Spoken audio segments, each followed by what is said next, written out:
Efectivamente, lo que sucedió con este incidente que comentabas es que Jair Bolsonaro está acostumbrado a hacer ataques a periodistas, pero no se había sometido a las preguntas de la prensa libre o a un debate de estas características. Había evitado durante todo su mandato hacerlo. Ahora él empleó la misma técnica que hacía a la puerta del Palacio de Planalto, de su residencia oficial, cuando salía de la residencia oficial, cuando había periodistas, pero también había seguidores, y atacaba a esos periodistas.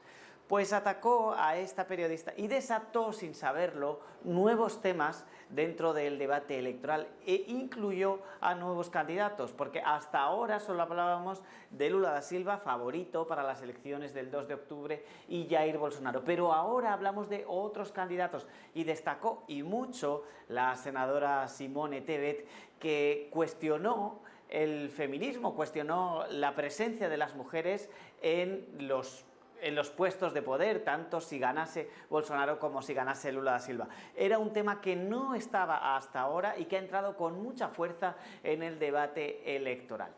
Pero en realidad es verdad que todos los ojos estaban puestos en los dos grandes candidatos, Jair Bolsonaro y Lula da Silva. Jair Bolsonaro intentó atacar a Lula da Silva esgrimiendo el argumento de la corrupción. Recordemos que Lula da Silva estuvo 580 días preso, acusado de corrupción, pero luego el Tribunal Supremo anuló sus condenas por defecto de forma.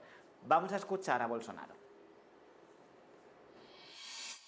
Corrupción. Hubo corrupción. Presidente Lula, ¿quiere volver al poder para qué? ¿Para continuar haciendo lo mismo en Petrobras? Para el Partido de los Trabajadores, cuanto peor esté el pueblo, más pobre, es mejor para ellos para hacer política. Él llamaba varias veces expresidiario a Lula da Silva, estaba provocándolo. Lula da Silva, a su vez, quería evitar esa confrontación porque se está presentando a sí mismo ya de alguna forma como ganador, defendiendo todo el mandato que tuvo entre 2003 y 2011. Se presenta ahora como un hombre de centro, puesto que eligió a un vice, a la segunda persona que va con él, es alguien del centro, y se presenta como conciliador, la persona que va a traer la alegría de vuelta, según él, a Brasil, y que mejorará los datos tanto económicos como sociales, que colocará a las personas más pobres de nuevo en un primer plano. Vamos a escuchar a Lula da Silva. El país que dejé es el país que la gente echa de menos. Era un país de empleo, era un país donde la gente tenía el derecho de vivir dignamente, con la frente en alto.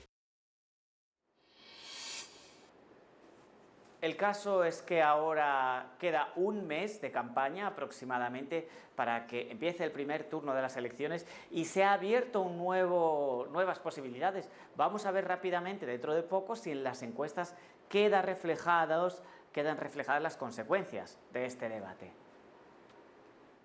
Pues Marco, muchísimas gracias. Estaremos atentos, por supuesto, a cualquier otro detalle que suceda en Brasil, porque creo que todos estamos muy pendientes de lo que ocurra previo y durante esas elecciones el próximo 2 de octubre, que será la primera vuelta. Pero muchísimas gracias por tu tiempo. Marcos Moreno, en directo desde Río de Janeiro. Buenas noches.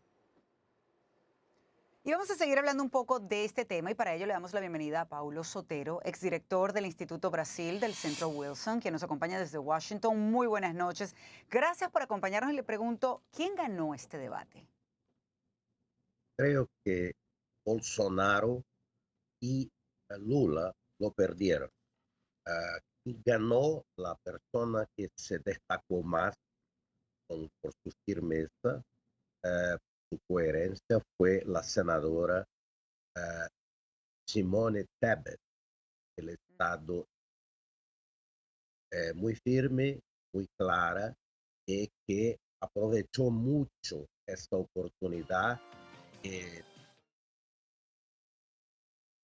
Ataque de Bolsonaro a la periodista para afirmar la importancia de las mujeres, del lugar de las mujeres en la política brasileña. Las mujeres son la mayoría del electorado, lo que atesta este ataque de Bolsonaro a las mujeres, entre las cuales no tiene buena votación. Muestras una vez más, su completo despreparo para estar en la posición en que está y su probable derrota en las elecciones de octubre. Pero creo que el debate en sí no cambia significativamente mucho el balance entre los candidatos. A ver, A ver, feminismo fue uno de los temas principales entonces, y yo diría más quizás el respeto a la mujer que resaltó la senadora allí, que ciertamente ganó buenos puntos, pero ¿será suficiente como para entrar realmente en la pelea con los dos candidatos favoritos que son Jair Bolsonaro y Lula da Silva? sería una muy buena noticia Pero no cree que suceda. este efecto, ¿no? No creo que suceda, pero a ver, la política brasilera está muy poco previsible. Lula está ahí en el liderazgo, pero Lula ya proyecta una imagen, digamos, un poco cansada. Es curioso que todo el debate, nadie, ningún de los candidatos, con excepción de la senadora Simone Tebet, que enfatizó la cuestión de respecto a las mujeres, Ujú. nadie presentó ideas nuevas.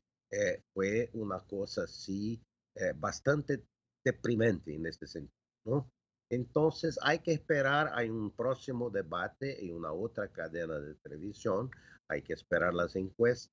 Creo que vamos con, digamos, una perspectiva muy poco alentadora porque los candidatos no presentan nada de creativo, de novedoso ante los inmensos retos que Brasil tiene. Lo que más resaltó definitivamente fueron los señalamientos entre Bolsonaro y Lula, quizás más de Bolsonaro a Lula da Silva, hacía referencias como por ejemplo eso del expresidiario. Y Lula se mantuvo bastante calma, sobre todo porque quiere tratar de ser, como nos decía Marcos Moreno, esta persona conciliatoria. Pero hubo críticos a esa posición de Lula, seguidores de Lula, que dijo que no fue lo suficientemente contundente entre los ataques de Bolsonaro. ¿Está de acuerdo? Sí, estoy de acuerdo porque Lula proyecta una imagen, digamos, de un hombre cansado, ¿no? Un hombre Mm, que no habla del futuro, ¿no? No habla de las transformaciones que le gustaría hacer, etcétera. Entonces enfatiza de una manera que es muy triste y de alguna manera, que fue un presidente muy sustantivo hace muchos años, pero enfatiza como un hombre del pasado, ¿no? Y Brasil es un ujú. país joven que necesita renovación. Yo creo que de esta elección, a no ser que exista ahí una gran sorpresa, la senadora Tebet produzca un gran fenómeno de reversión de expectativas, pero sinceramente me gustaría mucho, yo aplaudiría bastante. Mi intención es de ahora de votar para ella en el primer Claro. turno. Pero no creo que la campaña produzca esto, porque fue muy pobre el debate. A ver cómo pasa el próximo, pero también no Claro. promete mucho. Corrupción fue otro de los puntos. Jair Bolsonaro atacaba una y otra vez por el escándalo de corrupción de Petrobras a Lula da Silva. ¿Fue algo, o le pregunto mejor, es algo que le preocupa realmente a los brasileros o hay otros temas o las propuestas, como usted está diciendo, que faltaron en el debate de ayer? No, claro que preocupa a los brasileños. Sabemos que la corrupción es, en un sentido, hay una corrupción, digamos, más cruda, etcétera, pero hay Ujú. una corrupción institucionalizada en Brasil. De estos no se libran, de estas acusaciones no se libran los políticos brasileños porque alimentan este tipo de cosas por la asignación de recursos públicos a partidos políticos que no sirven para mucho y que siguen ahí se perpetuando en el poder para, digamos, dar conforto y dar empleo a los, Ujú. en Brasil, a los apaniguados, a la gente próxima, etcétera. Brasil vive una situación eh, trágica que fue producida por nosotros mismos brasileños. Usted no ve ningún ataque a los imperialistas de aquí, a los imperialistas de ahí. El desastre de Brasil en la última década fue producido en Brasil por líderes políticos brasileños, por élites económicas brasileras, y el país tiene ahora una oportunidad de empezar a salir de esto, pero será bastante difícil. Hay que trabajar mucho para que consigamos.